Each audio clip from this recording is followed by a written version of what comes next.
நாளிதழ் நிகழ்ச்சிக்கு உங்களை அன்போடு வரவேற்கின்றோம் நேயர்களே. 73 நாட்களில் 1570 கோப்புகளில் கையெழுத்திட்டிருக்கிறேன் என்று பெருமிதமாக சொல்லியிருக்கிறார் முதலமைச்சர் எடப்பாடி பழனிசாமி அவர்கள். அவருடைய இந்த அறிவிப்பு அவர்கள் தான் செய்திருக்கக்கூடிய பல திட்டங்களை பட்டியலிட்டு தன்னுடைய ஆட்சியில் என்ன மாதிரி விஷயங்கள் நடந்து கொண்டிருக்கின்றன, விவசாயிகள் பிரச்சனை, குடிநீர் பிரச்சனை, இப்படி பல்வேறு பிரச்சனைகளை தீர்ப்பதற்கு அரசு எடுத்துக்கொண்டிருக்கக்கூடிய நடவடிக்கைகளை விரிவாக பட்டியலிட்டிருக்கிறார் முதலமைச்சர் எடப்பாடி பழனிசாமி. அதற்கான சில எதிர்கேள்விகளை எதிர்க்கட்சி தலைவர் என்ற முறையில் திரு ஸ்டாலின் அவர்களும் முன்வைத்திருக்கக்கூடியதை நாம் பார்க்க முடிகிறது. 1570 கோப்புகளில் கையெழுத்திட்டிருக்கிறீர்கள். ஆனால் எந்த கோப்புகளில் கையெழுத்திட்டிருக்கிறீர்கள்? அவசியமான மக்கள் பிரச்சனை சார்ந்த கோப்புகளில் கையெழுத்திடப்பட்டிருக்கிறதா? விவசாயிகள் பிரச்சனை, டாஸ்மாக் பிரச்சனை, இல்ல இந்த பட்ஜெட்டில் அறிவிக்கப்பட்ட கடந்த மார்ச் மாதம் பட்ஜெட்டில் அறிவிக்கப்பட்ட 2017-18 ஆண்டுக்கான திட்டங்களில் எத்தனை கையெழுத்திடப்பட்டிருக்கிறது? எவ்வளவு ரூபாய் நிதி ஒதுக்கீடு செய்யப்பட்டிருக்கிறது? இப்படி எடுத்திருக்கக்கூடிய நடவடிக்கைகளை விரிவாக மக்களுக்கு விளக்க வேண்டும் என்ற கோரிக்கைகளை எதிர்க்கட்சி தலைவர் திரு ஸ்டாலின் அவர்கள் வைத்திருப்பதை நாம் பார்க்க முடிகிறது. இதுல இந்த விவசாயிகள் தற்கொலை குறித்து, மரணங்கள் குறித்து அரசு எடுத்துக்கொண்டிருக்கக்கூடிய நிலைப்பாடு, இப்படி பல்வேறு விஷயங்களை எதிர்க்கட்சி தலைவர் விமர்சித்திருக்கிறார். இந்த நிலையில்தான் இன்று காலை ஒரு அமைச்சரவை கூட்டமும் கூட நடந்திருக்கிறது. பல்வேறு முக்கிய முடிவுகள் அதில் எடுக்கப்பட்டிருப்பதாக தெரிகிறது. அடுத்து தமிழக சட்டமன்றம் எப்போது கூட போகிறது என்ற கேள்வியும் எழுந்திருக்கிறது. நம் பட்ஜெட்ல ஓட் ஆன் அக்கவுண்ட் என்று சொல்லி ஒரு பட்ஜெட் நிறைவேற்றப்பட்டு மார்ச் 16ஆம் தேதி நிறைவேற்றப்பட்டது. அதை தொடர்ந்து அதற்கு பிறகான துறை வாரியான மானிய கோரிக்கைகள் நிறைவேற்றப்பட வேண்டும். அதற்கான பட்ஜெட் கூட்டத்தொடர் இன்னும் கூட்டப்படவில்லை. அது பற்றிய கேள்விகளும் எழுந்திருக்கின்றன. இப்படி பல்வேறு விஷயங்களை தமிழக அரசுடைய நிர்வாகம் சார்ந்த பல்வேறு கோணங்களை இன்றைய நிகழ்ச்சியில் நாம் அலசி ஆராய இருக்கிறோம். முதல்வர் பெருமிதம் வெர்சஸ் ஸ்டாலின் சந்தேகம் என்ற தலைப்பில் தான் விவாதிக்க இருக்கிறோம் நேர்களே. இன்றைய நிகழ்ச்சியில் நம்மிடையே இணையக்கூடிய விருந்தினர்கள் இந்திய யூனியன் முஸ்லிம் லீக் கட்சியைச் சேர்ந்த சட்டமன்ற உறுப்பினர் திரு அபுபக்கர் அவர்கள் நம்மிடையே இணைந்திருக்கிறார். உங்களை நிகழ்ச்சிக்கு வரவேற்கின்றேன். அதே போல சாமானியர்களின் பிரதிநிதியாக திரு வெங்கடேசன் அவர்கள் நம்மிடையே இணைந்திருக்கிறார். அரசியல் விமர்சகர் திரு பெருமாள் மணி அவர்களும் நம்மிடையே மதுரையில் இணைந்திருக்கிறார். இன்னும் சற்று நேரத்தில் அதிமுகவை சேர்ந்த நாடாளுமன்ற உறுப்பினர் திரு அன்வர் ராஜா அவர்களும் நம்மிடையே இணைய இருக்கிறார்கள். நான் திரு வெங்கடேசன் அவர்கள்ட்ட ஆரம்பிக்கலாம்னு நினைக்கிறேன். இந்த ரெண்டு ஆப்போசிட் வியூஸை ஒரு சாமானியரா நீங்க எப்படி பாக்குறீங்கன்றதுல இருந்து தொடங்கலான்னு பாக்குறேன். 1500க்கு மேற்பட்ட கோப்புகள்ல கையெழுத்திட்டு இருக்கிறோம், பல்வேறு விஷயங்களை செஞ்சிருக்கிறோம் இந்த அரசாங்கம் அப்படிங்கறத ஒரு விளக்கும் விதமா முதலமைச்சருடைய அறிக்கையும், அதை கேள்வி கேட்கும் விதமா எதிர்க்கட்சி தலைவருடைய அறிக்கையும், அரசுடைய ஒட்டுமொத்த செயல்பாடுல நீங்க எந்த பார்வையை எடுக்கிறீங்க? இப்போ திமுக செயல் தலைவர் திரு ஸ்டாலின் அவர்கள் சொன்னது போல இது அந்த அவர் சொல்லியிருக்கக்கூடிய அறிக்கை ஒரு மிகப்பெரிய ஒரு அறிக்கை. அதுக்கு எடப்பாடி பழனிசாமி கண்டிப்பாக அதுக்கு பதில் சொல்லியே ஆகணும் முதலமைச்சர் அவர்கள்.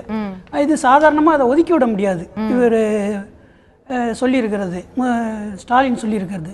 ஸோ இது அவர் ஒவ்வொரு விஷயமும் கேட்குறாரு. இந்த குடிநீர் பிரச்சனையாகட்டும், இல்லை இந்த மது பிரச்சனையாக இருக்கட்டும், மதுக்கடை பிரச்சனை, இந்த மாதிரி எல்லா பிரச்சனையும் அவர் கேட்குறாரு. ஒவ்வொரு விஷயமும் அவர் பதில் சொல்லி ஆகணும். அடுத்தது இப்போது குடிநீர் தட்டுப்பாடு சென்னையில் வர இருக்குது. இது ஒரு மிகப்பெரிய சவாலாக இருக்குது அரசாங்கத்துக்கு. அதனால் அவர் சொல்கிற மாதிரி ஆளுங்கட்சி இது ஒரு பெரிய கம்பளத்தை விரித்து மறைக்கிறாங்க அப்படின்னு சொல்கிறாரு அந்த ஒரு விஷயத்தில். ஸோ அது கரெக்டு.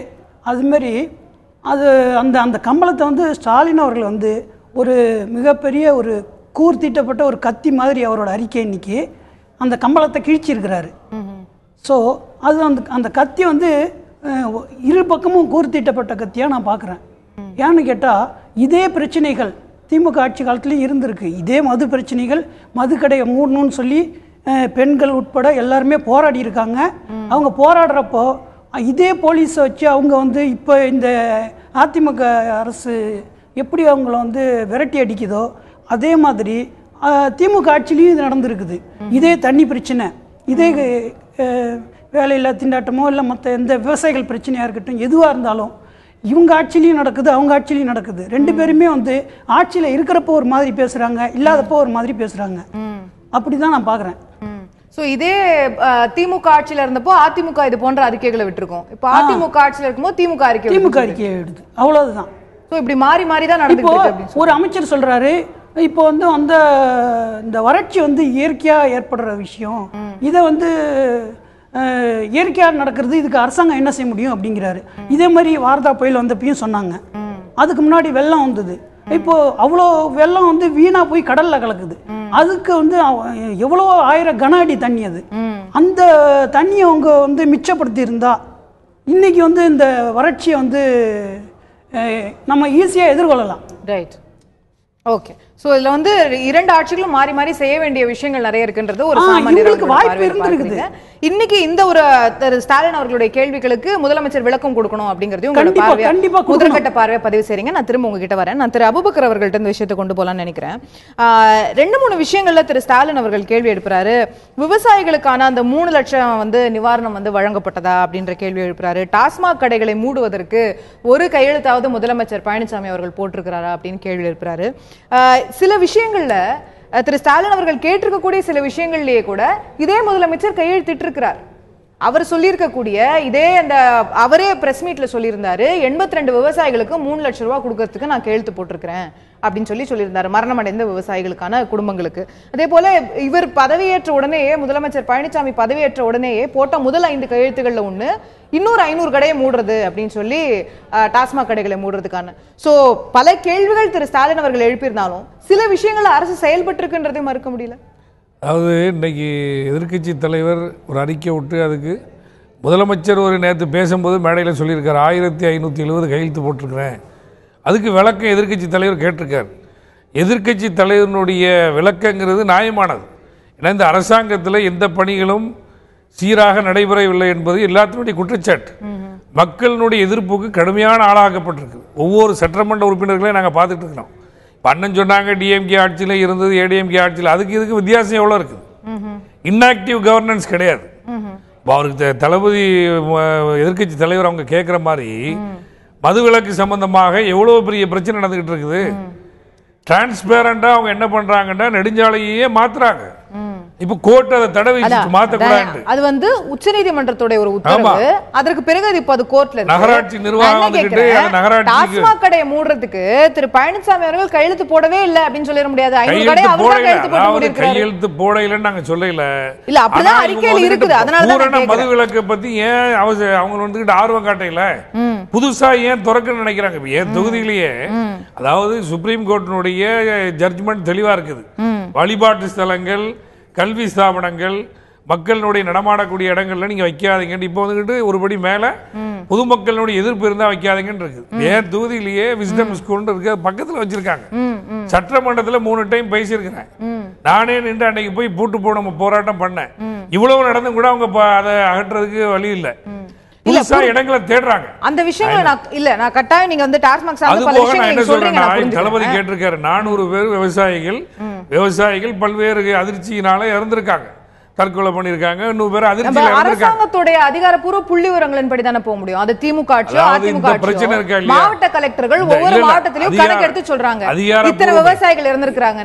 இன்ஃபேக்ட் முதலமைச்சர் அந்த பேட்டியில என்ன சொல்றாரு, அவர்கள் வந்து வறட்சி காரணமாக இறக்கலனாலுமே கூட வேற காரணங்களுக்காக திடீர்னு அதிர்ச்சியில மரணம் அடைந்தவர்களாக இருந்தாலுமே கூட மனிதாபிமான அடிப்படையில நான் 3 லட்சம் ரூபாய் சீஃப் மினிஸ்டர் ரிலீஃப் ஃபண்ட்ல இருந்து கொடுத்துக்கிறேன்னு சொல்றாங்க. அப்ப அதை நம்ம ரெகக்னைஸ் பண்ணணுமா வேண்டாமா? சட்டமன்றத்தினுடைய விவாதம் நடக்கலன்றத கேள்வி கேட்கிற அதே நேரத்துல நடக்குதுன்னு போது அதை ரெகக்னைஸ் பண்ணணும். சட்டமன்றத்தினுடைய விவாதத்துல இந்த எதிர்க்கட்சிகள் சார்பாக குற்றம் வைக்கப்பட்டது, குற்றச்சாட்டு எண்ணிக்கை எத்தனை பேர் இறந்தாங்கிற எண்ணிக்கை பிரச்சனை வருது. அப்படி வரும்போது அதை வந்துகிட்டு எதிர்க்கட்சி தலைவர்கள், எதிர்க்கட்சி உறுப்பினர்கள் கேட்கும் போது விசாரிச்சு உரிய முறையில் அறிவிப்பு பண்ணணும்னு சொன்னாங்க. மத்திய அரசாங்கத்துக்கு அனுப்பி இருக்கக்கூடிய அறிக்கையில அவங்க வந்துகிட்டு யாரும் இறக்கலன்னு சொல்லியிருக்காங்க. அந்த குற்றச்சாட்டு சொல்லல. உச்சநீதிமன்றத்துல போட்டிருக்கிற அபிடவிட் நீங்க சொல்றீங்க, அதுல அவங்க யாருமே இறக்கலன்னு சொல்லல.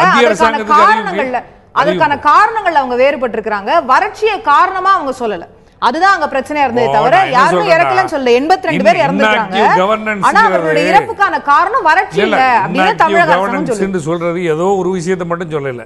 71 நாள் டெல்லியில நம்ம விவசாயிகள் ஐயாக்கனு தலைமையில போய் இருக்கிறாங்க. கடைசி அன்னைக்கு முடிக்க போறாருன்னு தெரிஞ்ச உடனே முதலமைச்சர் போய் பாக்குறாரு. கடைசி வரைக்கும் பிரதமர் ஒரு நிமிஷம் கூட அவங்களை சந்திக்கிறதுக்கு அனுமதி கொடுக்கல. இதெல்லாம் போராடி பெற வேண்டியது யாரு? மாநில அரசாங்கம் எந்த அளவுக்கு வலுவா இருக்கா செய்யணுமா இல்லையா? ஆளுங்கட்சி செய்ய வேண்டியது அனைத்தையும் எதிர்கட்சி தலைவர் செய்துட்டு இருக்காரு. இந்த போராட்டத்தை ஒருங்கிணைச்சது அவர் தான். ஜல்லிக்கட்டு பிரச்சனையை ஆரம்பத்தில் துவங்கினது அவர் தான். எல்லா காரியங்களும் அவர் தானே செய்யறாரு. ஆளுங்கட்சி செயல் இழந்திருக்குது, எதிர்கட்சி செயல்படுதா இல்லையா? ரைட். இல்ல பின்னர் ஜல்லிக்கட்டு பிரச்சனைகளுக்கு மத்திய மாநில அரசாங்கங்கள் சேர்ந்தாலே என்னுடைய கேள்வி மத்திய அமைச்சர் ராதாகிருஷ்ணன் சொன்னாரு. இல்ல திமுகவுடைய கான்ட்ரிபியூஷனையோ ஐயுஎம்எலோட கான்ட்ரிபியூஷனோ எதிர்கட்சி இளைஞர்களுடைய கான்ட்ரிபியூஷனோ யாருமே மறுக்கல, யாருமே இது பண்ணல. என்னுடைய பாயிண்ட் வந்து வேற ஒரு இடத்துல ஒரு இன்னொருத்தர் செய்யும் போது அதையும் நம்ம ரெகக்னைஸ் பண்ணணும் தானே அப்படிங்கிறது தான். வேற அதாவது எதிர்கட்சிகளுடைய கோரிக்கை, பொதுமக்களுடைய கோரிக்கை, எல்லா தரப்பு மக்களுடைய கோரிக்கைகளை ஆரம்ப நிலையிலே கலைஞரணும். பிரச்சனை தலைமீறி போன பிறகு நாங்க செயல்பட்டு சொல்றதுல அர்த்தம் இல்லை. Okay right. நிகழ்ச்சியின் இந்த பகுதியில் நம்முடைய அதிமுகவின் நாடாளுமன்ற உறுப்பினர் திரு அன்வர் ராஜா அவர்கள் இணைந்திருக்கிறார். உங்களை இந்த நிகழ்ச்சிக்கு அன்போடு வரவேற்கின்றேன். உங்களுடன் தான் சில கேள்விகளை முன்வைக்கணும். கடந்த பகுதியில் திரு அபுபக்கர் அவர்களும் கூட சில கேள்விகளை எழுப்பியிருந்தாரு. 1570 கோப்புகளில் கையெழுத்திட்டு இருக்கேன் 70 நாட்கள்ல அப்படின்னு சொல்லும் போது அந்த எண் வந்து பாக்குறதுக்கு பிரமிப்பா இருக்கு. நிறைய கோப்புகளில் கையெழுத்திட்டு இருக்காங்க அப்படின்றது தெரியுது. ஆனா எதிர்கட்சி தலைவர் என்ன கேள்வி எழுப்புறாரு, எந்த திட்டங்கள்ல கையெழுத்திட்டீங்க, அது முக்கியமான திட்டங்களா? வழக்கமா டெய்லி ஆபீஸ்க்கு வரக்கூடிய கோப்புகளில் கையெழுத்திடுறதுன்றது வந்து ஒரு முக்கியமா சொல்லிக்கொள்ளக்கூடிய ஒரு விஷயம் ஆயிருமா? நாளைக்கு விவசாயிகள் பிரச்சனை சார்ந்தோ, டாஸ்மாக் பிரச்சனை சார்ந்தோ, தமிழகம் எதிர்நோக்கி கொண்டிருக்கக்கூடிய முக்கிய பிரச்சனைகள் சார்ந்து எதுல கையெழுத்திட்டீங்க, எவ்வளவு நிதி ஒதுக்கு, நீங்க என்னென்ன விஷயங்கள் அடுத்த கட்டத்துக்கு போயிருக்கு அப்படின்னு கேக்குறாரு.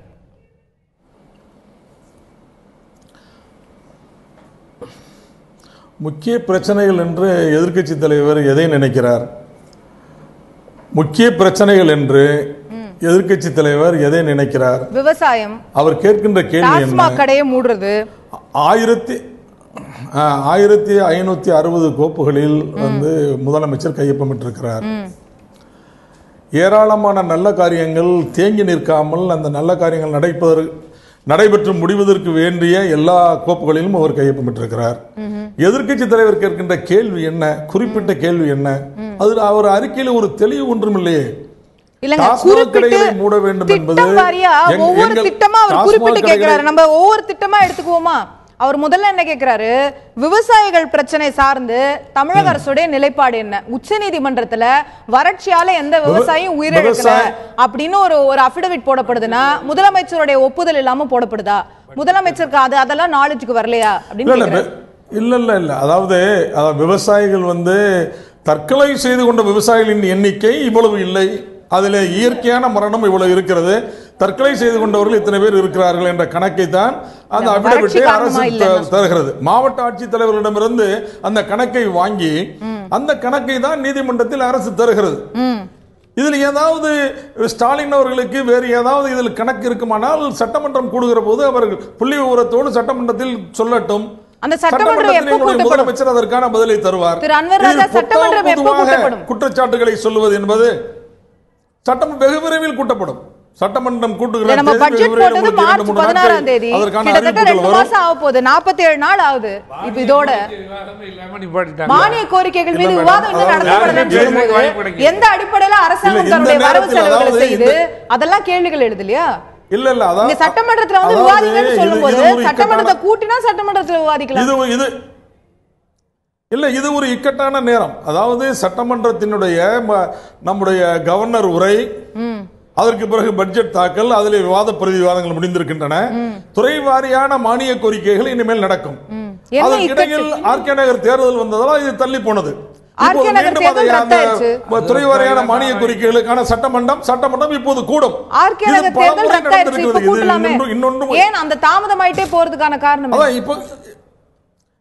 இப்ப உடனே கூட்ட போறாங்க. அதற்கு வந்து இங்கிருந்து சபாநாயகர் முதலமைச்சரோடு கலந்து பேசி அதற்கு வேண்டிய ஏற்பாடுகளை எல்லாம் செய்து துறை வாரியாக முதலில் எந்த துறை எடுத்துக்கொள்வது என்றெல்லாம் பேசி அதற்கான நடவடிக்கை எடுக்க வேண்டும். அந்த நடவடிக்கை அரசு எடுத்துக்கொண்டிருக்கிறது.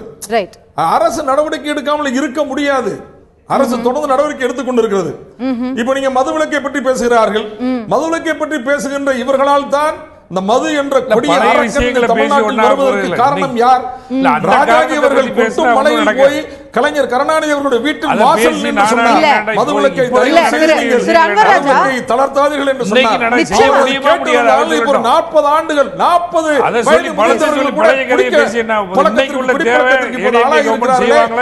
காரணம் யார் என்றால் திரு அன்வர் ராஜா, திரு அன்பு please give me 30 seconds I can talk to him. நம்ம ரெண்டு பேரும் பேசினா அவர் பேசுவார். திரு அன்வர் ராஜா ஒரு நிமிஷம். திரு Anwar Raja, I'm extremely sorry.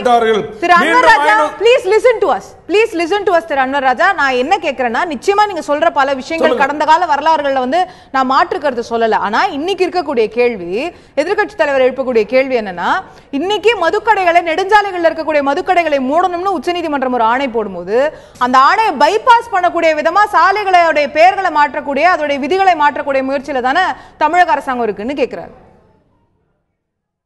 இல்ல, விதிகளை மாற்றக்கூடியதில்ல. நாங்கள் 500 மதுக்கடைகளை மூட வேண்டும் என்று அம்மா உத்தரவு போட்டார்கள். அதற்கு பிறகு அண்ணன் எடப்பாடி அவர்கள் முதலமைச்சராக வந்ததுக்கு பிறகு அவரும் 500 மதுக்கடைகளை மூட வேண்டும் என்று உத்தரவு போட்டார். நெடுஞ்சாலைகளில் இருக்கின்ற மதுக்கடைகளை மூட வேண்டும் என்று உத்தரவு போட்டால் ஒரே நேரத்தில் 3000 4000 மதுக்கடைகளை மூட வேண்டிய கட்டாயம் ஏற்படுகிறது. நிதி சுமை மிக மோசமாக இருக்கின்ற நேரத்தில் நிதி ஆதாரங்களை பெருக்கிக் கொண்டு கொஞ்சம் கொஞ்சமாகத்தான் இந்த மதுவிலக்கு அமல்படுத்த வேண்டுமே தவிர, இது ஒரே நேரத்தில் எல்லாவற்றையும் மூடிவிட்டு ஒன்றும் செய்ய முடியாது, மூச்சு திணறி போகும், ஒன்றும் செய்ய முடியாத சூழ்நிலை உருவாகும். அரசை மூச்சு திணற வைக்க வேண்டும் என்றுதான் அவர்கள் கருதுகிறார்கள், வேற ஒன்றும் இல்லை. இது ஒன்றும் சாலைகளை மாற்றி உச்சநீதிமன்றம் தான் ஆணை போட்டுச்சு, வேற யார் கருதுனா? உச்சநீதிமன்றம் தான் ஆணை போட்டுச்சு. அதுக்கு என்ன பண்ணுவோம்? நான் திரும்ப வரேன். உச்சநீதிமன்றம் இல்ல உச்சநீதிமன்றம் போட்ட உத்தரவை நாங்கள் மீறவில்லையே. உச்சநீதிமன்றம் போட்ட உத்தரவை மீறுவதற்கான முயற்சி தான் அந்த சாலைகளோட பேரை மாத்துறது அப்படின்னு சொல்லி இன்னைக்கு ஹைகோர்ட் வரைக்கும் அந்த மேட்டர் போய் ஹைகோர்ட்ல 3 மாசத்துக்கு தடை விதிச்சிருக்காங்க, மூடின கடையை திரும்ப திறக்க கூடாதுன்னு சொல்லி. இல்ல அதுதான், அதாவது நாங்க சாலையை மூடிய கடையை திறக்க கூடாது, மூடிய கடையை திறக்கவில்லை, மூடிய கடையை வேற ஒரு இடத்தில் திறக்கிறோம், அவ்வளவுதான். ரைட், நான் திரும்ப உங்ககிட்ட வரேன். திரு வெங்கடேசன், நீங்க குறுக்குல இருந்தீங்க, ரொம்ப சுருக்கமா நீங்கள் சாத்தியமானவைகளை மட்டும் தான் நாம் வாதிக்க வேண்டும். சாத்தியம் இல்லாதவைகளை வாதித்து எந்த பயனும் இல்லை, எந்த பிரயோஜனமும் இல்லை. ஒரே நேரத்தில் எல்லா மதுக்கடைகளையும் மூட முடியாது, கொஞ்சம் கொஞ்சமாகத்தான் மூட முடியும். மதுக்கடைகளை மூட வேண்டும் என்ற எண்ணம் எங்களுக்கு வந்திருக்கிறது, அதிமுக அரசாங்கத்திற்கு வந்திருக்கிறது, அம்மாவுடைய அரசாங்கத்துக்கு வந்திருக்கிறது என்பது பாராட்டக்கூடியது, போற்றக்கூடியது, பொதுமக்களால் வரவேற்க பொறுத்துக் கொள்ள முடியாமல் சில கருத்துக்களை சொல்கிறார்கள். சுப்ரீம் கோர்ட் என்ன உத்தரவு போடுகிறதோ அந்த உத்தரவை அப்படியே அதை தொடர்ந்து. Okay, I got your point. நீங்க வந்து அந்த அரசாங்கம் ஒரு பிராக்டிகலான அப்ரோச் எடுத்திருக்கு, நடைமுறைக்கு சாத்தியம் இருக்கக்கூடிய விஷயங்களை நாங்க செய்யறோம் அப்படின்றது உங்களோட பாயிண்டா இருக்கு. திரு வெங்கடேசன், ஒரு சுருக்கமான என்ன கேட்கறேன்னா, அண்ணன் அன்வர் ராஜா அவர்கள்ட்ட கேட்கிறேன். இப்போ சட்டப்பேரவையை கூட்ட முடியாததுக்கு ஒரு இக்கட்டு இருக்குன்னீங்களே, அது என்ன இக்கட்டு? அது வந்து கண்டிப்பாக அதுக்கு நீங்கள் பதில் சொல்லி ஆகணும். என்ன உங்களுடைய இது என்ன விஷயம்னு கேட்டிங்கன்னா, இவங்க வந்து கட்சியை வந்து இணைக்கிறது, ரெட்டலை வாங்குறது, இப்படி தான் இவங்களை வந்து இது தமிழ்நாட்டு மக்களுக்கே, ஒட்டுமொத்த மக்களுக்கே தெரியும் இந்த விஷயம். இக்கட்டுனா வேற என்ன இக்கட்டு? அதுதான் ஒரு இக்கட்டுன்னு சொல்றாரு. அதே மாதிரி சாத்தியப்படாத விஷயத்தை பற்றி பேசக்கூடாது, அது மாதிரி அதுதான் அவர் சொன்னார். ஸோ அவங்க கட்சி இணைப்பு வந்து சாத்தியமா இரு அணிகளும் இல்லையா அப்படிங்கிறது அவங்க தனிப்பட்ட முறையில் வச்சுக்கிட்டோம். ஆனால் அவர் வந்து சாத்தியக்கூறுன்ற சொன்னது வந்து எல்லா கடையும் ஒரே நாள்ல மூடுனா பல பாதிப்பு ஏற்படும், அது வேற சொன்னாரு. நான் உங்களோட கேள்விதான் அவர்கிட்ட எடுத்துட்டு போறேன். திரு அன்வர் ராஜா, நீங்க அந்த இக்கட்டுன்னு சொன்னது எதுன்னு திரு வெங்கடேசன் கேள்வி எழுப்புறது? இல்ல அது வந்து ஆர்கே நகர் தேர்தல் வந்ததால் தான் இது தடை ஏற்பட்டது, அதுதான் அதற்கான இக்கட்டு என்று சொன்னேன், வேற ஒன்றும் இல்லை.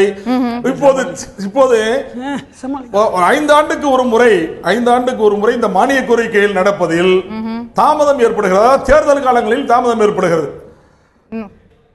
அதை போல இது ஒரு தாமதம், அவ்வளவுதான். இது ஒரு ஆர்கே நகர் இடைத்தேர்தலால் இப்போது இது தள்ளி போயிருக்கிறது, அவ்வளவுதான். இது வேற எந்த நான் சொன்னதை ஆர்கே நகர் ஒரு தொகுதிக்கான இடைத்தேர்தலால வந்து ஒட்டுமொத்த தமிழகத்தோட மானிய கோரிக்கைகளையும் தள்ளி போட்டிருக்குமா? இல்ல, எலெக்ஷன் கமிஷன் உத்தரவு போடுதுல்ல, சென்னையில உத்தரவு போடுது ஒட்டுமொத்த தமிழ்நாட்டுக்கு. இல்ல அப்படி இல்ல. தேர்தல் வந்து கட்டுப்பாட்டில் அந்த மாவட்டம் முழுவதும் வந்துவிடும், சென்னை மாவட்டம் முழுவதும் தேர்தல் கட்டுப்பாட்டில் வந்துவிடும். அப்படி வருகிற போது எந்த அறிவிப்பையும் நாம் சட்டமன்றத்தை கூட்டி அறிவிக்க முடியாது. நடக்கிற போது 110 மானிய கோரிக்கைகள் அறிவிப்புகள் வந்து கொண்டிருக்கும். அந்த அறிவிப்புகள் வருவதற்கு தேர்தல் நடப்பது ஒரு தடையாக இருக்கும். எனவே தேர்தல் நடப்பது தடையாக இருக்கும் என்பதால் நாம் அந்த சட்டமன்ற கூட்டத்தை தள்ளி வைத்தோம். இப்போது எலெக்ஷன் தேர்தல் முடிந்து விட்டது, தேர்தல் நிறுத்தி விட்டார்கள். மீண்டும் தேர்தல் வைத்து விடுவார்களோ என்று எதிர்பார்த்தோம், வைக்கவில்லை. எனவே இப்போது சட்டமன்ற கூட்டத்தொடர் துவங்க போகிறது. அது சம்பந்தமாக இன்று அமைச்சரவை கூடி விவாதித்திருக்கிறது. எனவே தொடர்ந்து இன்னும் ஒரு வார இடைவெளிக்குள் சட்டமன்ற கூட்டத்தொடர் துவங்கப்பட்டுவிடும். ஓகே, நான் அரசியல் விமர்சகர் திரு பெருமாள்மணி அவர்கள்ட்ட இந்த விஷயத்தை கொண்டு போக விரும்புறேன். அரசியல் ரீதியான பல கேள்விகள் இருக்கு. பட் முதற்கட்டமா உங்களுடைய பார்வையை நான் பெற விரும்பக்கூடிய விஷயம், தமிழக அரசியல் இருக்கக்கூடிய டிஸ்கோர்ஸ், அந்த பேச்சு வார்த்தை அப்படிங்கறதே, ஒட்டுமொத்த கான்வர்சேஷன் அப்படிங்கறதே இப்போ வந்து நிர்வாகம் ரீதியாக போய் கொண்டிருக்கிறதா? எதிர்கட்சி தலைவர் கேள்வியை எழுப்புவதும், அதற்கான இத்தனை கையெழுத்து, இவ்வளவு கோப்புகள், இவ்வளவு திட்டங்கள் நடந்திருக்குன்னு முதலமைச்சர் பதிலளிப்பதும், அதற்கு எதிர்கேள்விகள் எழுப்பப்படுவதும் ஒரு ஆரோக்கியமான விவாதம் நடந்துட்டு இருக்குன்னு முதற்கட்டமா எடுத்துக்கலாமா? நிச்சயமா உங்க கேள்வி ரொம்ப ஆழமான கேள்வி. ஏன்னா அந்த பொலிட்டிக்கல் டிஸ்கோர்ஸ், தமிழ்நாட்டோட பொலிட்டிக்கல் டிஸ்கோர்ஸ் எப்படி நடந்து கொண்டு இருக்கிறது அப்படிங்கிறது தான் ஒட்டுமொத்த தமிழக அரசியலையுமே தொடர்ந்து வடிவமைத்து வந்திருக்கிறது. இப்போ இதற்கு முன்னால் நீங்க வந்து பாத்தீங்கன்னா செப்டம்பர் 22க்கு பிறகு அனைத்து இந்திய அண்ணா திராவிட முன்னேற்ற கழகத்தில் ஒரு அசாதாரணமான சூழ்நிலை உருவான பொழுது திமுக ஒரு கனத்த மௌனத்தை காத்தது. எந்த விதமான அரசியல் உரையாடலையும் அதிமுகவை நோக்கி எந்த விதமான ஆழமான அரசியல் உரையாடலையும் முன்னெடுக்கவில்லை. எனக்கு கொஞ்சம் எக்கோ இருக்கு பாத்துக்குங்க. ஆனால் இந்த கடந்த 3 நாட்களுக்கு முன்னால் அனைத்து இந்திய அண்ணா திராவிட முன்னேற்ற கழகத்திற்கு உள்ளே நடக்கக்கூடிய விஷயங்களை பற்றி திரு ஸ்டாலின் அவர்கள் மிக கடுமையான ஒரு அறிக்கை வெளியிடுகிறார். அதில் பாஜகவை மிக கடுமையாக சாடுகிறார். மத்திய அரசினுடைய ஏஜென்சிகளை ஒரு கட்சியை அழிப்பதற்காக நீங்கள் பயன்படுத்துவதை, அல்லது ஒரு கட்சியை பிரிப்பதற்கும் பிறகு இணைப்பதற்கும் நீங்கள் பயன்படுத்துவதை ஏற்றுக்கொள்ள முடியாது என்கிற இடத்தில்தான் மாண்புமிகு எதிர்க்கட்சி தலைவர் அவர்கள் ஒரு கலைஞரினுடைய தன்மையை உள்வாங்கி ஒரு செயல் தலைவர் என்கிற நிலைமையில் இருந்து ஒரு திராவிட இயக்கத்தினுடைய ஒரு மூத்த ஆளுமை என்கிற இடத்தில் ஒரு கடுமையான அறிக்கையை வெளியிடுகிறார். அதற்கு பிறகு, அந்த அறிக்கைக்கு பிறகு இப்போது வந்திருக்கக்கூடிய இந்த அறிக்கை என்பது நான் எப்படி பார்க்கிறேன் என்றால், ஐயா எடப்பாடி பழனிசாமி அவர்களுக்கு அரசியல் ரீதியாக இந்த அறிக்கை ஒரு முக்கியத்துவத்தை அளிக்கிறது என்றே நான் நினைக்கிறேன். ஏனென்றால் இவ்வளவு நாட்களும் அதிமுகவுக்கு உள்ளே நடந்து கொண்டிருந்த அந்த அணிகள் இணையுமா இணையாதா பல்வேறு பிரச்சனைகளை தாண்டி இன்றைக்கு எதிர்க்கட்சி தலைவருடைய அறிக்கை என்பது இந்த அரசியல் உரையாடலை வேறொரு தளத்திற்கு நகர்த்துகிறது. திமுக அதிமுக என்கிற இந்த 2 இடத்தில் எதிர்க்கட்சி தலைவர் அவர்கள் நேரடியாக முதலமைச்சரோடு உரையாட ஆரம்பிக்கிறார். இந்த எதிர்க்கட்சி தலைவருடைய அறிக்கைக்கு திரு எடப்பாடி பழனிசாமி ஐயா அவர்கள் ஒரு பதில் சொல்லுவாரே ஆனால், இந்த உரையாடல் என்பது எதிர்க்கட்சி தலைவர் முதலமைச்சர் என்கிற இடத்தை தாண்டி ஒரு எஸ்டாப்ளிஷ்ட் லீடராக இருக்கக்கூடிய ஸ்டாலின் அவர்களுக்கும் ஒரு அசர்ட்டிவ் லீடராக மாற துடிக்கிற எடப்பாடி பழனிசாமி அவர்களுக்குமான ஒரு உரையாடலாக மாறி அது கடந்த 30-40 வருடங்களாக தமிழகத்தில் இருப்பதை போன்ற ஒரு ஆழமான திமுக அதிமுக உரையாடலை உருவாக்கும் என்றே நான் நினைக்கிறேன். இந்த அறிக்கை என்பது, எதிர்க்கட்சி தலைவருடைய இந்த அறிக்கை என்பது அரசியல் ரீதியாகவும் முக்கியத்துவம் பெற்றது, நிர்வாக ரீதியாகவும் முக்கியத்துவம் பெற்றது. ஏனென்றால் 2 நாட்களுக்கு முன்பு திரு பெருமாள்மணி, கோ ஹெட், நான் அப்புறம் கேட்கிறேன்.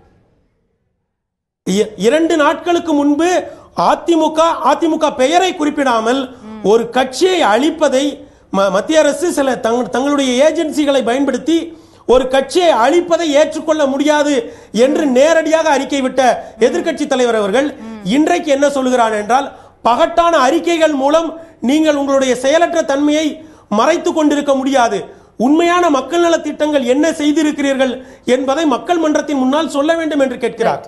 இதற்கு பதில் சொல்வதன் மூலம் ஐயா, இதற்கு பதில் சொல்வது அதிமுகவிற்கும் முக்கியம், ஐயா எடப்பாடி பழனிசாமி அவர்களுக்கும் முக்கியம். ஒரு ஆழமான உரையாடலை எதிர்க்கட்சி தலைவர் முன்னெடுக்கிறார். அதிமுக இதை எப்படி பயன்படுத்திக் கொள்ள போகிறது என்பதை பொறுத்திருந்துதான் பார்க்க வேண்டும். அரசாங்கமும் இன்னும் மோர் ப்ரோஆக்டிவா இப்போ வந்து திட்டங்கள் சார்ந்தோ நிர்வாகம் சார்ந்தோ பேசுது அப்படின்னு நினைக்கிறீங்களா? கடந்த காலம் ஜெயலலிதா கருணாநிதி அப்படின்ற ஆளுமைகள் இருந்த காலங்கள் தாண்டி இப்போ ஒரு முதலமைச்சர் ஒரு பிரஸ் கான்ஃபரன்ஸ்ல நான் இத்தனை கையெழுத்து போட்டிருக்கிறேன், நான் இந்தந்த திட்டங்களை செஞ்சிருக்கிறேன் அப்படின்னு சொல்லி நேரடியா பேசக்கூடிய இது வந்திருக்கு. அப்போ அரசாங்கத்துடைய அப்ரோச்சும் இதுல மாறி இருக்குது அப்படின்னு எடுத்துக்கலாமா? இல்ல ஆனா இவங்க வந்து மக்களுடைய பல்ஸ புரிஞ்சுக்க மாட்டேங்கிறாங்களே. மக்களுடைய எந்த பல்ஸுமே புரிய மாட்டேங்கிறாங்க. கலைஞர் ஐயாவோ ஜெயலலிதா அம்மாவோ பெரிய பெருங்கொண்ட தலைவர்களா இருந்த போது கூட மக்களுடைய உணர்வுகளை புரிஞ்சுக்கிட்டாங்க. அவ்வளவு பெண்கள் வந்து டாஸ்மாக் கடைகளை இடிச்சு தள்ளுறாங்க. அதற்கு எதிராக ஒரு அதிரடியான அறிவிப்பை வந்து அதிமுக வெளியிட மாட்டேக்கு. இன்னமும் மணல் வியாபாரம் அதே போலதான் நடந்து கொண்டு இருக்கிறது. ஆக பெருங்கொண்ட தலைவர்கள் இல்லாத இடைவெளியில் எப்படி அரசியல் செய்ய வேண்டும் என்பதை திராவிட இயக்கங்கள் கற்றுக்கொள்ள வேண்டிய நேரம் அல்லவா இது? இதே ஜெயலலிதா அவர்கள் இருக்கும்போது கூட இதே டாஸ்மாக் பிரச்சனை எழுந்தது, இதே மதுவிலக்கு பிரச்சனை எழுந்தது, இதே கருணாநிதி அவர்கள் இருக்கும்போது கூட இதே மதுவிலக்கு பிரச்சனை எழுந்தது. ஆனா யார் தலைமையில இருக்கான்றதை பொறுத்து மக்கள் அந்த விஷயத்தை வேற மாதிரி அணுகுறாங்களா? அரசாங்கத்தோட இமேஜ் அப்படிங்கிறது யார் தலைமைன்றதை பொறுத்து மாறுதா? நிச்சயமாக உங்க கேள்வி ரொம்ப ஆழமான கேள்வி. நிச்சயமாக நீங்க கலைஞர் ஐயாவோ ஜெயலலிதா அம்மாவோ இருந்த பொழுது டாஸ்மாக்கு எதிராக முணுமுணுப்புகள் கேட்டன. ஆனால் குடும்ப பெண்கள் வீதிகளுக்கு வந்து கடைகளை உடைத்தறியவில்லை. இன்றைக்கு கடைகளை உடைத்தறிகிறார்கள். நடு தெருவில் வந்து மதுபான பாட்டில்களை உடைத்து தீயிட்டு கொளுத்துகிறார்கள். பெருங்கொண்ட தலைவர்கள் இருக்கிற பொழுது மக்கள் அவர்கள் மீது நம்பிக்கை வைத்து காத்திருப்பார்கள். ஆனால் தலைவர்கள் உருவாகி வருகிற பொழுது இது போன்ற எதிர்வினைகளை தலைவர்கள் காது கொடுத்து கேட்க வேண்டும். ஏனென்றால் அரசாங்கம் கடையை மூடுதா இல்லையாங்கிறது பிரச்சனையா, யார் தலைமையில அரசாங்கம் இருக்குன்றது பிரச்சனையா? எப்படி அதை அணுகுறாங்க மக்கள்? இதுதான் நுட்பமான இடம். ஒரு பிரச்சனை என்பது ஒரு அரசுக்கான சவால் என்பது தலைவர்கள் இருக்கிற தலைவர்களை பொறுத்து அதனுடைய தன்மையில் மாறுபடும். பெருங்கொண்ட தலைவர்கள் இருக்கிற பொழுது மக்கள் நம்பிக்கை வைத்து காத்திருப்பார்கள்.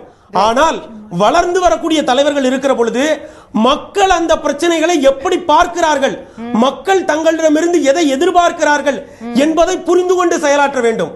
அப்படித்தான் தலைவர்கள் உருவாகி வந்திருக்கிறார்கள். நான் ஒரே ஒரு உதாரணத்தை மட்டும் சொல்லுகிறேன். 96 மிகப்பெரிய தோல்வியை சந்தித்தவுடன் ஜெயலலிதா அம்மா அறிவித்தார், உங்களுக்கு நான் நகை அணிவதுதானே பிரச்சனை, இனி நான் தங்கம் அணிய மாட்டேன், வைரம் அணிய மாட்டேன் என்று மக்களுடைய உணர்வுகளுக்கு மதிப்பு கொடுத்தார்.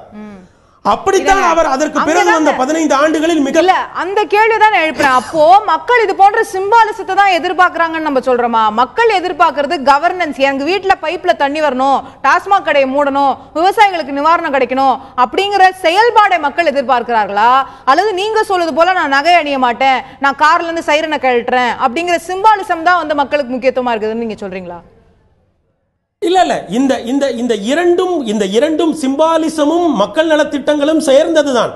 ஆனால் ஒரு தலைமை இருக்கிற பொழுது, ஒரு பிரச்சனை வருகிற பொழுது மக்கள் எதை பார்ப்பார்கள் என்றால் அந்த தலைவருடைய நீண்டகால செயலை பார்ப்பார்கள். அதற்கு ஏற்றாற் போல எதிர்வினையை ஆற்றுவார்கள். நான் ஒன்றை உறுதியாக சொல்லுகிறேன், ஒருவேளை கலைஞர் ஐயாவோ ஜெயலலிதா அம்மாவோ இருந்திருந்தால் விவசாயிகள் இறந்த பிரச்சனையில் உச்சநீதிமன்றத்தில் இப்படி ஒரு அபிடவிட்டை மாநில அரசு தாக்கல் செய்திருக்கிறது. இந்த அபிடவிட் இருக்கிறது இல்லையா, அது மக்கள் உணர்வுகளுக்கு எதிரானது. நான் சொல்ல விரும்புவது எல்லாம் மக்கள் பிரச்சனைகள் ஒரு அரசுக்கு மிகப்பெரிய அளவில் இருக்கும். அதை அணுகுகிற பொழுது மக்களுடைய நுண்ணுணர்வுகளுக்கு இடம் கொடுத்து அவர்கள் எதை எதிர்பார்க்கிறார்கள் என்பதை புரிந்து கொண்டு செயல்பட வேண்டும். அப்படி ஒரு வாய்ப்பை எதிர்க்கட்சி தலைவர் முதலமைச்சருக்கு இந்த அறிக்கை மூலம் உருவாக்கி தந்திருக்கிறார். ரைட். சோ அந்த வாய்ப்பு அடுத்த கட்டமா அரசாங்கம் எப்படி பயன்படுத்த போகுது அப்படிங்கறத பார்ப்போம். நான் திரு அபுபக்கர் அவர்கள்ட்ட கேட்க விரும்பக்கூடிய விஷயம், சட்டமன்றத்தில் மானிய கோரிக்கைகளே நிறைவேற்றப்படவில்லை, பல்வேறு விஷயங்கள் உடனே செய்யணும் அப்படின்னு நம்ம சொல்லும்போது இதற்கான உதாரணங்கள் கிட்டத்தட்ட 5 ஆண்டுக்கு ஒரு முறை நம்ம வந்து பார்க்க முடியுது. எந்தெந்த ஆண்டுகள் எல்லாம் தேர்தல் இருக்கோ அப்போ எல்லாமே ஒரு ஓட் ஆன் அக்கவுண்ட் முதல்ல முடிக்கப்பட்டு அதற்கு பிறகுதான் மானிய கோரிக்கைகள் நிறைவேற்றப்படுது. 2009 நம்ம பார்த்தோம்னா திமுக ஆட்சி காலத்துல 110 நாள் இடைவெளி இருந்திருக்கு பட்ஜெட் போடுறதுக்கும் மானிய கோரிக்கை நிறைவேற்றுறதுக்கும். நிர்வாகம் சரியாதானே செயல்பட்டு இருக்கு. அதாவது இந்த சட்டமன்ற கூட்டத்தை எப்படி நடத்தணுங்கிறதுக்கு அலுவல் ஆய்வுக்குழு இருக்குது. சபாநாயகர் கூப்பிட்டு பேசுவார். இந்த பட்ஜெட் செஷன் ஆரம்பிக்கும் போது அலுவல் ஆய்வுக்குழு கூடி பட்ஜெட்டினுடைய முக்கிய விவாதங்கள் எப்போ நடக்கும், மானிய கோரிக்கைகள் எப்போ நடக்கும் பற்றி பேசப்பட்டுச்சு. அப்போ என்ன சொன்னாங்கன்னா, அந்த முக்கிய விவாதங்கள் முடிஞ்சு ஆர்கே நகர் தேர்தல் முடிஞ்ச உடனே அதை நடத்திடலாம் அப்படின்னு முடிவு செய்யப்பட்டது. இது எப்படி இருந்தாலும் எல்லா விஷயங்களும் இப்படிதான் இருக்கு. இந்த கவர்மெண்ட்டை பொறுத்த வரைக்கும் நானும் 3 கமிட்டியில் மெம்பரா இருக்கேன். இப்போ பொது நிறுவனங்கள் குழுவினுடைய நான் மெம்பர். இப்போ 24ஆம் தேதி அறிவிப்பு பண்ணி இன்னைக்கு வந்துட்டோம். நாளைக்கு நாளன்று 2 நாள் அந்த கூட்டம் நடக்குன்னு சொல்லியிருந்தாங்க. திடீர்னு இன்னைக்கு மாலை ஈவினிங் ஃபோன் பண்ணி அதை போஸ்ட்பான் பண்ணிட்டோம், முதலமைச்சர் எங்களை கூப்பிட்டுட்டாரு, அதனால வர முடியாதுன்னு சொல்றாங்க. இன்ஆக்டிவ் கவர்னன்ஸ்ங்கிறது இப்போ எல்லா அண்ணன் சொன்ன மாதிரி அவர் அன்வராஜா அண்ணன் சொன்னார், மதுவிலக்கு விஷயத்தை மனப்பூர்வமா எதுக்கிட்டேன்னு சொல்றாரு. அதிமுக ஆட்சிக்கு வந்து இப்ப 6 வருஷம் முடிஞ்சது. மது விலக்கு வேணுங்கிறது 3 வருஷத்துக்கு மேல கடுமையா வலியுறுத்திட்டு இருக்காங்க. 3 வருஷமா எல்லா கட்சிகளும், இன்னைக்கு எந்த கட்சியுமே ஆதரிக்கல, மது வேணும்னு எந்த கட்சியும் சொல்லல. பொதுமக்கள் வீதிக்கு வந்து போராடாங்கடா, பெண்கள் பாதிச்சிருக்காங்க. நான் இப்ப 2 நாள் தான் ஆச்சு இங்க வந்து, என்னுடைய தொகுதியில செங்கோட்டையில 16 தேர்தல்ல தாங்க எல்லா கட்சியுமே மதுவிலக்கு வேணும்னு சொல்லுச்சு தமிழ்நாட்டுல. சொன்னாங்க. நான் என்ன சொல்றேன், எந்த கட்சியுமே ஒற்றுமையா அப்படி சொல்லலங்க. மக்களுடைய போராட்டங்களின் விளைவா மதிமுக, பாமக போன்ற கம்யூனிஸ்டுகள் போன்ற சில கட்சிகள், திமுகவும் அதிமுகவும் ஒரு சேர பூர்ண மதுவிலக்கு வேணும், அதை நோக்கி போவான்னு சொன்னது 2014 தான். இப்ப மக்களுக்கு ஏன் அதிகமான திமுகவும் சொல்ல, அதாவது சொன்னிச்சா இப்போ வந்துகிட்டு மக்களுடைய எதிர்ப்பு கடுமையா இருக்குன்னு சொன்னா பெண்கள் பாதிச்சிருக்காங்க. நான் என்ன சொல்றேன்னா, இப்ப செங்கோட்டையில ஒரு கோயிலுக்கு பக்கத்துல, செங்கோட்டையில ஒரு கோயிலுக்கு பக்கத்துல ஒரு வீடு பங்களால வச்சிருக்காங்க. 10 லட்சம் ரூபாய் ஒரு நாளைக்கு சேல்ஸ்ன்னு சொல்றாங்க. அங்க வந்துகிட்டு 2 குழந்தைகளை கொண்டுட்டு ஒரு பொண்ணு வந்துச்சு, 2 வயசு தான். அவங்க கணவனே அந்த பிள்ளைய அடிச்சு காயமாகி கவர்மெண்ட் ஹாஸ்பிட்டல்ல சர்டிபிகேட்டோட நிக்கிறாங்க. இன்னொரு பையன் அப்படிதான் கீரல். எல்லா இடங்களும் இந்த பிரச்சனை, பெண்கள் வந்துகிட்டு பாதிச்சிருக்காங்க. மதுவிலக்கு ஒரு பிரச்சனை இல்லன்னு சொல்லவே இல்ல அவர். அன்வர்ராஜா என்ன சொல்றேன்னா, பீகார்ல நிதிஷ்குமார் கொண்டு வர முடிஞ்சதா இல்லையா? அதே உயர்நீதிமன்றம், பாட்னா உயர்நீதிமன்றம் சட்டம் செல்லாதுன்னு சொல்லுச்சு. கவர்மெண்ட் பாலிசி எடுத்துட்டாங்களா இல்லையா? பீகார்ல என்ன பண்ணாங்க? கவர்மெண்ட் பாலிசி எடுத்துட்டாங்களா இல்லையா? உங்க வீட்ல ஒருத்தர் வீட்ல மது வச்சிருந்தா அவர் மனைவியை தூக்கி ஜெயில வைக்கலாம், அவர் பக்கத்து வீட்டுக்காரங்களை தூக்கி கேள்வி கேட்கலாம். அவ்வளவு டிராக்கோனியனா ஒரு ஆக்ட் பீகார்ல கொண்டு வந்தாங்க. அத நம்ம நடைமுறையில சில சிக்கல் இருக்கலாம். அரசாங்கம் மக்களுடைய உணர்வுகளை மதிச்சு இவங்க ஏன் ஆர்வம் என்ன சொல்றேன்டா, நீதிமன்றத்தினுடைய உத்தரவு கணக்க மாத்துறாங்க. இப்ப இது வந்துகிட்டு 2வது நகராட்சியினுடைய கண்ட்ரோல கொண்டு போங்க சொல்லி நிறுத்தியாச்சு. மக்களுடைய எதிர்ப்புகள் இருக்கக்கூடிய இடத்துல ஏன் கொண்டு வர்றாங்க? இல்ல அதான் மக்கள் எதிர்ப்புகள் இருக்கு. நான் என்ன சொல்றேன்னா, வழிபாட்டு ஸ்தலங்கள். இப்ப செங்கோட்டை சொல்றேன், செங்கோட்டையில கோயில் பக்கத்துல அவங்க என்ன சொல்றாங்க, டாஸ்மாக் விஷயத்துல. என்னுடைய கேள்வி வேறையா இருந்தது. என்னுடைய கேள்வி என்னவாக இருந்ததுன்னா, இந்த vote on account March 16 budget நிறைவேற்றிய பிறகு அரசு சொல்லக்கூடிய விஷயம் என்னன்னா, 1.5 லட்சம் கோடி ரூபாய் ஏற்கனவே வந்து ஒதுக்கீடு செய்யப்பட்டிருக்கு. நம்ம ஒட்டுமொத்த பட்ஜெட்டோட அளவுல 60% நிதி ஏற்கனவே ஒதுக்கீடு செய்யப்பட்டாச்சு. இப்ப நிர்வாகத்துல எந்த பிரச்சனையும் உள்ள ஓடிக்கிட்டு இருக்கு. நம்ம உடனடியே அதுக்காக ஒரு வருஷம் கழிச்சு மானிய கோரிக்கை நடத்த போறது இல்ல. அடுத்து அன்வர்ராஜா அவர்கள் சொல்றாரு, அடுத்த 1 வாரம் 2 வாரத்துல நடத்தப்பட்ட போடுவது. இப்போ இதனால மானிய கோரிக்கை நடத்தாததுனால அரசு நிர்வாகம் ஸ்தம்பிச்சதுன்னு சொல்றதுக்கான காரணம் இல்ல. 60% ஒதுக்கீடு அது சொல்லலையே அவரு. தளபதி எதிர்கட்சி தலைவர் அதை சொல்லல. அரசு நிர்வாகம் சம்பிச்சிருக்கு. அவங்க என்ன சொல்றாருன்னா, 1570 கையெழுத்து போட்டிருக்கீங்களா, என்னென்ன நலத்திட்டங்கள் பட்ஜெட்ல அறிவிக்கப்பட்டிருக்கக்கூடிய திட்டங்கள்ல எதாவது நீங்க கையெழுத்து போட்டிருக்கீங்க, மதுவிலக்குக்கு என்ன போட்டிருக்கீங்க, விவசாயிகளுக்கு என்ன நடவடிக்கை எடுத்துக்கிறீங்க, நீடு தேர்வுக்கு என்ன நடத்தி, அடுக்கடுக்கான கேள்வி கேட்கிறார். அதுக்கு முழுமையான ஒரு பதிலை சொல்லட்டும். அரசாங்கத்தினுடைய நிர்வாகங்கிறது எந்த அளவுக்குங்கிறது செந்தில் பாலாஜி அவர் ஆளுங்கட்சி எம்எல்ஏ, நான் வந்துகிட்டு ஐயுஎம்எல் எம்எல்ஏ, திமுக கூட்டணியில் இருக்கிறவங்க, நாங்களும் செயல்பட முடியலையே, கலெக்டர் சந்திக்க முடியல. அதுதான் சம்பிச்சுக்கிட்டு. ஓகே, நம்ம கேட்போம். திரு வெங்கடேசன், உங்களுடைய இறுதியான பார்வை. இப்போ வந்து இப்போ திமுக செயல் தலைவர் திரு ஸ்டாலின் அவர்கள் கொடுத்த அறிக்கை மட்டும் இல்லாமல் உயர்நீதிமன்றமே பல விஷயங்களில் வந்துட்டு தமிழக அரசை வந்து கண்டிச்சிருக்காங்க, இல்லை கண்டனத்தை தெரிவிச்சிருக்கிறாங்க. அது அண்ணா நூற்றாண்டு நூலகம் அந்த விஷயமா இருக்கட்டும், இல்லை இன்றைக்கி கூட பார்த்தீங்கன்னா இந்த மருத்துவ இடஒதுக்கீட்டில் வந்துட்டு 1 கோடி ரூபா அபராதம் இப்போ போட்டிருக்கிறாங்க. அப்படின்னு இப்போ இந்த மாதிரி விஷயங்கள்லாம் வந்து இப்போ இருக்கக்கூடிய ஆளுங்கட்சிக்கு பாதகமான விஷயங்கள். இதுக்கெல்லாம் வந்து முதல்வர் திரு எடப்பாடி பழனிசாமி என்ன பதில் சொல்ல போகிறார் அப்படிங்கிறது ஒன்று. அடுத்தது மானிய கோரிக்கை மீதான விவாதம் வரும்போது இவங்க வந்து அதுக்காக இன்றைக்கி அமைச்சரவை கூட்டம் கூடணும் அப்படின்னு சொல்கிறாங்க. ஆனால் அவங்க எல்லாத்தோட மக்கள் பிரச்சனையோட, சாமானிய மக்கள் பிரச்சனையோட என்னத்துக்காக இப்போ ரொம்ப மும்முரமாக இருக்காங்க அப்படிங்கிறது எல்லாருக்குமே தெரிஞ்ச ஒன்று. அது உள்ளங்கை நெல்லிக்கனின்னு சொல்கிறாங்களே, அது மாதிரி ஒன்று. ரெண்டாவது, அவங்கள்ட்ட நான் கேட்டுக்கிறது ஒட்டுமொத்த தமிழக மக்கள் சார்பாக சாமானிய மக்களுடைய கோரிக்கையையும் நீங்கள் பாருங்க முக்கியமா அப்படிங்கிறது தான் என்னோட. ஓகே, அதே உங்களோட இறுதியான பார்வையை புரிஞ்சுக்கிறேன். திரு பெருமாள் மணி, ஒரு லாஸ்ட் அண்ட் ஃபைனல் காமெண்ட்ஸ் சுருக்கமா சார். இந்த ஸ்டாலின் ஐயா அவர்களுடைய இந்த அறிக்கை என்பதை நான் முன்னமே குறிப்பிட்டதை போல இதற்கு முந்தைய அறிக்கையோடு இணைத்து பார்க்கிறேன். இது தமிழக அரசியலையும் தமிழக நிர்வாகத்தையும் அடுத்த கட்டத்திற்கு நகர்த்தக்கூடிய தன்மையோடு இந்த அறிக்கை இருக்கிறது. இதை அதிமுகவும் அதிமுகவில் ஒரு அசர்ட்டிவ் லீடராக உருவாக வேண்டும் என்று நினைக்கக்கூடிய முதலமைச்சர் எடப்பாடி ஐயா அவர்களும் மிகச் சரியாக பயன்படுத்திக் கொள்வார்களேயானால் தமிழக அரசியலும் தமிழக நிர்வாகமும் அடுத்த கட்டத்திற்கு வெகு இயல்பாக நகரும் என்றே நான் மதிப்பிடுகிறேன். ரைட், நன்றி திரு பெருமாள்மணி. திரு அன்வர் ராஜா பல்வேறு கேள்விகளை திரு அபுபக்கர் அவர்களும் எழுப்பியிருக்கிறாரு. நீங்க பதிலளிக்க விரும்புவீங்க, உங்களுடைய சுருக்கமான இறுதியான பதில். 140 ஆண்டு காலம் இல்லாத மிகப்பெரிய வறட்சி தமிழ்நாட்டில் ஏற்பட்டிருக்கிறது. குடிநீருக்கு மக்கள் மிக மிக கஷ்டப்படுகிறார்கள். எனவே அரசாங்கம் குடிநீருக்கு முன்னுரிமை தந்து 510 கோடி ரூபாய் ஒதுக்கீடு செய்து அதற்கான பணிகள் தமிழ்நாடு முழுவதும் முடுக்கிவிடப்பட்டிருக்கின்றன. நான் ஒரே ஒரு தார்மீக கேள்வியை கேட்கிறேன்.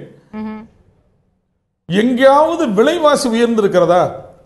அரிசி விலை உயர்ந்திருக்கிறதா? அத்தியாவசிய பண்டங்களின் விலை உயர்ந்திருக்கிறதா?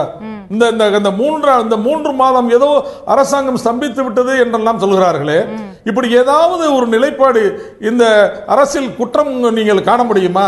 அது விலைவாசி உயரக்கூடாது என்பதற்காகவே பிரைஸ் ஸ்டெபிலைசேஷன் ஃபண்ட் என்று ஒரு ஃபண்டை உருவாக்கி 100 கோடி ரூபாய் அதற்காக ஒதுக்கீடு செய்து விலைவாசி உயராமல் இந்த அரசு பாதுகாத்து ஏழை மக்களை பாதுகாத்து வைத்திருக்கிறது. இந்த வறட்சியில் இந்த மக்களை பாதுகாத்து இருக்கிறது. எப்போதும் வருடம் ஜூன் முதல் டிசம்பர் மாதம் வரை நமக்கு வர வேண்டிய 179 டிஎம்சி தண்ணீர் காவிரியில் இருந்து வரவில்லை. சுமார் 70 டிஎம்சி தான் தண்ணீர் வந்திருக்கிறது. அப்படி இருக்கும்போது விவசாயத்தையும் குடிநீரையும் பாதுகாக்கின்ற வகையில் விவசாயிகளுக்கு அம்மா அவர்கள் 6400 கோடி ரூபாய் தள்ளுபடி செய்தார்கள். நம்முடைய எடப்பாடி அண்ணன் அவர்கள் 2464 கோடி ரூபாய் தள்ளுபடி செய்தார்கள். பயிர் காப்பீடு இழப்பீட்டுக்கு 412 கோடி ரூபாய் அந்த நம்முடைய அரசாங்கம் வழங்கி இருக்கிறது. இவ்வளவும் வழங்கி மக்களை காப்பாற்ற வேண்டும் என்பதுதான் நம்முடைய ஒரே நோக்கமாக இருக்கிறது. 32,30,191 விவசாயிகளுக்கு அவர்களுக்கு இடுபொருள் நிவாரணமாக கிட்டத்தட்ட 2247 கோடி ரூபாய் அரசாங்கம் வழங்கி இருக்கிறது. என்னென்ன செய்ய முடியுமோ அவ்வளவும் இந்த அரசாங்கம் செய்திருக்கிறது. நீண்ட காலமாக நிலுவையில் இருந்த டிஜிட்டல் உரிமம், அந்த உரிமத்தை மத்திய அரசாங்கத்திடமிருந்து முதலமைச்சர் அவர்கள் பிரதமர் அவர்களை சந்தித்து பேசி வாங்கி கொண்டு வந்து சேர்த்திருக்கிறார். அரசாங்கம் நன்றாக நடக்கிறது. அரசாங்கம் நன்றாக நடக்கிறது. கட்சியிலிருந்து ஒரு பிரிவு வந்ததற்கு பிறகு கூட அரசாங்கம் மிக நேர்மையாகவும் மிக நேர்த்தியாகவும் நடக்கிறது என்பதை தாங்கிக் கொள்ள முடியாதவர்கள் சில அவதூறுகளை சொல்கிறார்களே தவிர இந்த அரசாங்கத்தின் மீது எந்த குற்றமும் இல்லை, எந்த குறையும் இல்லை. ஒரு சிம்பிளான கேள்விதான். இந்த 1500 கையெழுத்துல எத்தனை கையெழுத்து இந்த வருஷ பட்ஜெட்ல அறிவிக்கப்பட்ட புதிய திட்டங்கள், எத்தனை கையெழுத்து பழைய திட்டங்கள்? அது நீங்க சட்டமன்றத்தில் கேளுங்க, முதலமைச்சர் பதில் சொல்லுவார்.